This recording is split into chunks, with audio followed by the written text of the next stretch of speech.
Hi, my name is Reid, and this is my client presentation for Neroli Cosmetics.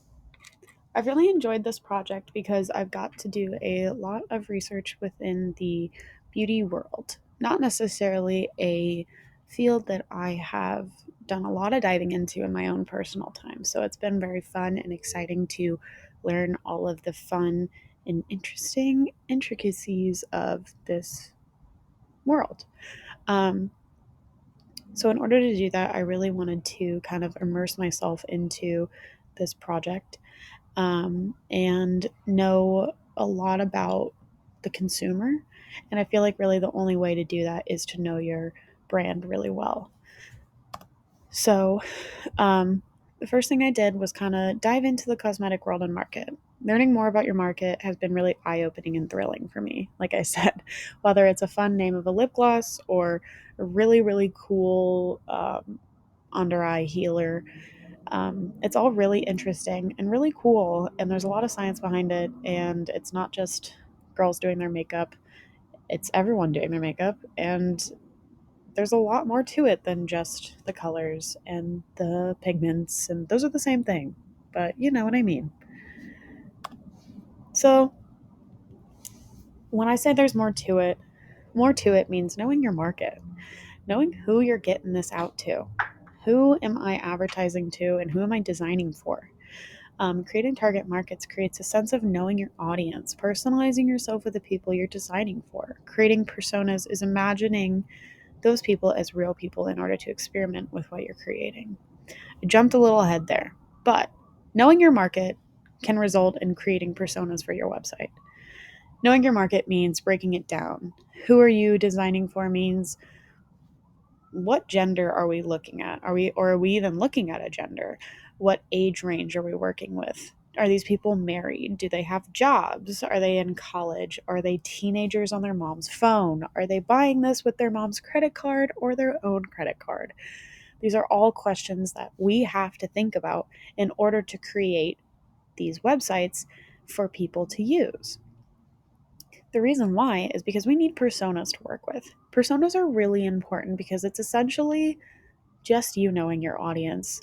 It's taking a huge vat of information based off of groups and groups of people and making it into one hypothetical person. And that hypothetical person will be carried throughout your project to test and test and test and test. And honestly, it's quite helpful and it is kind of nice to have someone walking around with you. So, this was all the target research I did. And these are all of my sources cited. As you can see, a lot of people in this are female, and a lot of them are young. Income is a wide range, and not a lot of married people like this product. A lot of single people. This is all really important information because a lot of this information, though it might seem vague or vain, a lot of it comes into decision making process at the end of the day.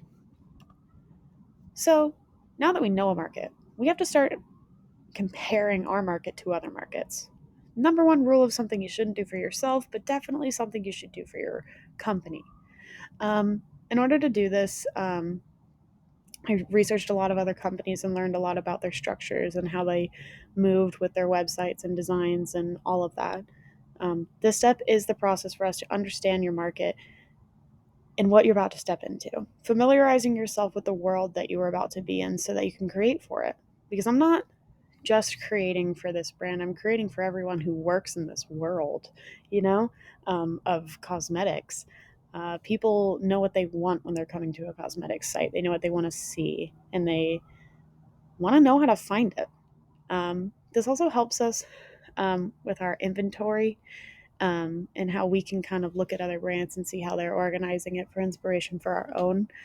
Um, and as well as making more user journeys for the personas that I just previously talked about.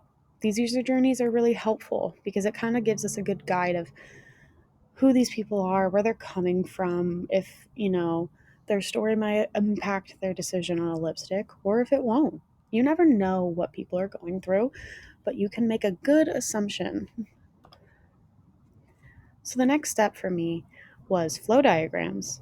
outlines, and sitemaps. Though these all, if you squint your eyes a little bit, they look the same, they're very different, and they all do very important different jobs. In these steps, you work out a path for a user and how they will walk through your website. Once you know this, you can work out an outline for your content as well as a map for it. So, flow diagrams in the next slide I will show you. To the right are two flow diagrams of mine, Quinn Kirby and Juniper Press. These were two users that I used throughout the project in order to kind of work out any kinks, if there was any hard or difficult transitions on the website that I needed to work through.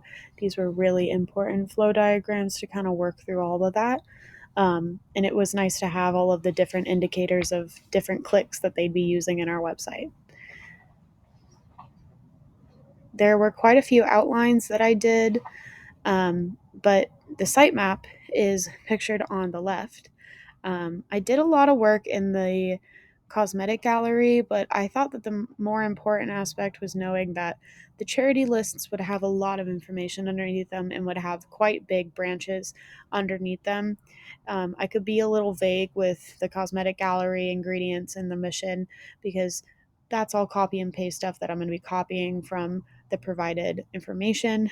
But with the charity partners, it was important for me to just kind of have a big space for a lot of information. The next step I chose to go with was wireframes and prototypes for our user journeys. These are all three different steps for me. These last steps you take are in order for your website to begin. You have worked out all the kinks for your users. These wireframes and prototypings, they put out all the work you have done right down in front of you, and it organizes it all. Wireframes kind of get your head in the right game, and prototypes kind of bring it to life. You can mess around with it physically, you can print it out. It's basically like working with your website if your website was a piece of paper that you interacted with every day. These are some of the user journeys that I have, and it kind of puts people into categories, and those categories give you a better idea of how they're going to walk through your website.